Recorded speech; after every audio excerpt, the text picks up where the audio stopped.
Doctor Shaheen Naveed हमारे साथ मौजूद हैं, डर्मेटोलॉजिस्ट हैं आखन यूनिवर्सिटी अस्पताल से इनका ताल्लुक़ है। डॉक्टर साहबा, हम सबसे पहले तो आपसे जानना चाहेंगे कि ज़ाहिर है when we were growing up ये बहुत रुझान था क्रीमें मिक्स करके मुंह पे मलने का, और उसके बाद हमने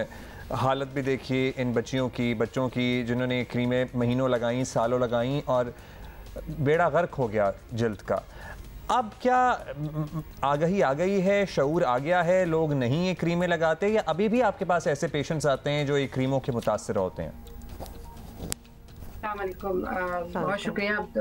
हुमायूं अब्दुल्ला मुझे इनवाइट करने का, एक बहुत अहम मौजू पे रोशनी डालने का भी। जहाँ तक आप ये कह रहे हैं कि क्रीमें मिक्स करके, और पहले बहुत ज़्यादा ऐसा होता था, तो ऐसा नहीं है कि अब ऐसा नहीं होता। अभी भी हमारे पास 2 के नंबर्स कम हुए हैं काफ़ी पहले के मुकाबले में, क्योंकि ज़ाहिर जब हमारे पास पेशेंट आते हैं तो हम उनको इतना उसके बारे में आगाही दे देते हैं, बता देते हैं कि अब थोड़ा थोड़ा आहिस्ता आहिस्ता लोगों में ये शऊर आता जा रहा है कि वो इस तरह खुद से क्रीम में मिक्स करके लगाना जो है वो काफ़ी हद तक कम हो गया है। बट स्टिल अभी भी हमारे पास बहुत सारी बच्चे उस तरह की क्रीम्स लगा के आ रहे होते हैं। जैसे फॉर एग्जांपल अगर मैं कहूँ कि हफ्ते में एक आध पेशेंट हमारे पास हमारी क्लिनिक में ऐसा आ जाता है जिसने अपनी स्किन का बिल्कुल जो है हशर किया हुआ होता है, जो कि उसकी बिल्कुल स्किन पतली हो चुकी होती है, इतनी पतली हुई भी होती है कि उसमें से खून की नालियाँ तक नज़र आ रही होती हैं, पिगमेंटेशन हुई भी होती है पूरी स्किन पे। तो ऐसा नहीं है कि अभी ये रुझान नहीं है, अभी भी है, लेकिन अभी थोड़ा सा ये है कि क्योंकि लोगों ने थोड़ों में एजुकेशन थोड़ी हो गई है और आगाही आ गई है लोगों में, और लोगों ने आना शुरू कर दिया है स्पेशलिस्ट के पास, और हमने लोगों को इस बारे में वार्न भी करना शुरू कर दिया है। तो कमी डेफिनेटली हुई है, बट स्टिल अभी कुछ ऐसे समझ रहे हैं कि कुछ टेक्नीशियंस भी हैं जो क्लिनिक्स खोल के बैठ गए हैं और वो खुद प्रिस्क्राइब करके इस तरह की चीजें पेशेंट्स को दे रहे हैं। पेशेंट को नहीं पता, जो हमारे आम समझने पब्लिक है। डॉक्टर शाहीन, चले we will forgive the youngsters जो कि सुनी सुनाई बातों पे और कोई डाइजेस्ट में पड़ा और क्रीमें बना के लगा ली, और टीवी शोज पे भी थोड़ी देर के लिए हम उनको साइड पे रख देते हैं, they are being influenced by that. But what about those companies जो यही दवाएं जो हैं वो बना रहे हैं in their factories, in their drums और व्हाटएवर, ऊपर एक स्टिकर लगाया अपनी कंपनी का और बेचना शुरू कर दिया, और टॉप टू बॉटम पूरे मुल्क में वो कॉस्मेटिक क्रीम्स जो हैं, वाइटनिंग क्रीम कह लें, स्कार रिमूवल कह लें, मतलब जो जो ख्वाब आप सोच सकती हैं वो बेच रहे हैं वाइटनिंग क्रीमें, तो वो बेच रहे हैं। उनको कभी आपने वैसे देखा है कि वो क्रीमें क्या होती हैं, क्या वो इस काबिल होती हैं कि लोग अपने मुंह पे लगाएं?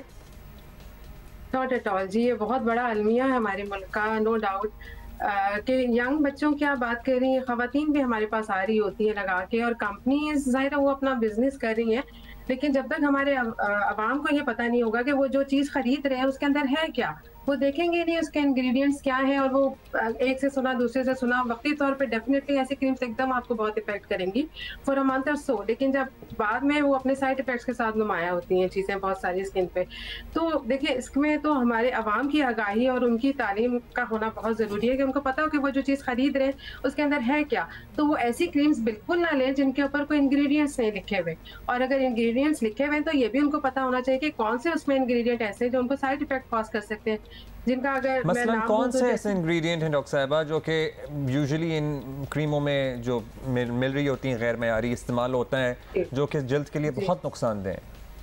हाँ जी, बहुत सारे केमिकल्स होते हैं, बहुत सारे टॉक्सिन्स होते हैं, बहुत सारे हैवी मेटल्स होते हैं, जिसके अंदर जो मैं अगर आपको नाम बताऊं जो कि मोस्ट कॉमनली कॉज करते हैं साइड इफेक्ट्स स्किन के ऊपर, उसमें लेड है, मर्क्यूरी है, जो कि बहुत सारी वाइटनिंग क्रीम्स के अंदर मौजूद होता है। लेड हमारी बहुत सारी लिपस्टिक्स हम यूज करते हैं उनके अंदर मौजूद होता है। इसके अलावा सिलिकॉन है, इसके अलावा जिंक है, ये सारे हैवी मेटल्स हैं। और केमिकल्स की तरफ जाएँ तो पैराबेन्स है, जो कि बहुत ज़्यादा यूज होता है एज ए प्रिजर्वेटिव हमारी लिपस्टिक्स के अंदर, आई लाइनर्स के अंदर, मस्कारास के अंदर। तो this is the most commonly cause cancerous agent, ये सबसे कॉमन है जो कि कैंसर आपकी लिपस्टिक में मौजूद है और वो आप कंज्यूम कर रहे हैं तो बड़ी परेशानी की बात है। एग्जैक्टली, आई लाइनर से लेके लिपस्टिक तक से लेके मस्कारा तक से लेके हर चीज के अंदर ये चीजें मौजूद होती हैं। ये होती ही क्यों है इन चीजों में? जस्ट फॉर नॉलेज से, ताकि ये लोगों को शऊर भी आए और कुछ समझे,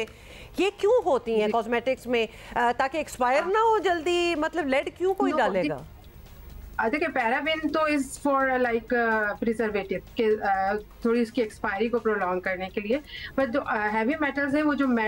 मैट जो एक कहना चाहिए एक लुक होती है फॉर द लिपस्टिक और बहुत सारी चीज़ें जो आ रही होती है, तो उसमें हम ये लेड जो है वो कंपनीज वाले इसलिए डालते हैं फॉर्मल्डिहाइड फॉर द कलर। तो एक चीज़ ये बताऊंगी कि जितना न्यूट्रल कलर्स के मेकअप्स होंगे उतना ही उनके अंदर केमिकल्स कम होते हैं, और जितना पिगमेंट उनका इंक्रीज होता जाएगा, जितना आप ज़्यादा डार्क कलर्स वाली चीज़ें इस्तेमाल करना शुरू करेंगे पिगमेंट वाली, तो उसके अंदर ये केमिकल्स का रेशो बहुत ज़्यादा होता है, और जो कि फिर बहुत सारे साइड इफ़ेक्ट्स का कॉज करता है, जो कि मैं आपको भी बताऊंगी साइड इफ़ेक्ट्स क्या क्या स्किन के ऊपर इन सब चीज़ों के आ सकते हैं। अच्छा, ये लिटरली कैंसर कॉजिंग भी हो सकते हैं डॉक्टर साहब? एग्जैक्टली जी जी। कैंसर कॉजिंग इसमें बहुत सारी, जैसे ये लेड मैंने आपको बताया, सिलिकॉन है, मर्क्यूरी है, they all can cause cancer अगर बहुत प्रोलॉन्ग। जैसे कुछ तो बहुत इमीडिएट साइड इफेक्ट्स होते हैं, जैसे कि जैसे ही अप्लाई किया and with in a day और विद इन 4-5 आवर्स के अंदर अंदर जो इमीडिएट रिएक्शंस आ सकते हैं, वो एलर्जिक रिएक्शंस हो सकते हैं, excessive dryness of the skin, skin पे सोजिश होना, स्किन की रेडनेस होना, स्किन का पील ऑफ होना, इस तरह के जो हैं जो इमीडिएट साइड इफेक्ट्स होते हैं। इसके अलावा ये बहुत सारी प्रोडक्ट्स ऐसी होती हैं जो आपके जो पोर्स होते हैं स्किन के उनको क्लॉग कर देती हैं, जो कि सिलिकॉन कंटेनिंग कॉस्मेटिक्स होती हैं,